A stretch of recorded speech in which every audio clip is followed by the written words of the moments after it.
How to purchase Prime membership in Amazon. Hey everyone, welcome back to our channel. In today's video I will guide you on how you can actually purchase your Prime membership on Amazon, so make sure to watch the video till the very end.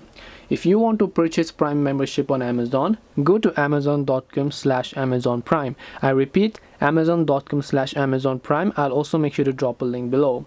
When you're here on this page, if you haven't signed in, make sure to sign into one of your existing free Amazon accounts if you have, or you'll be asked to create a new account on this page.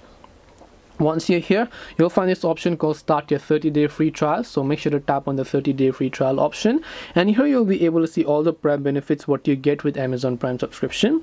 So now all you got to do is actually select a payment method, which could be your gift card balance, credit or debit card, your Venmo account, and so forth, and tap the gift card, tap on apply, tap on continue, and then you will be able to go and purchase Prime membership in Amazon. This way you can purchase Prime membership in Amazon. Hope this video was very helpful. If you have got any questions, feel free to leave them down. Thank you for watching and see you in the next video.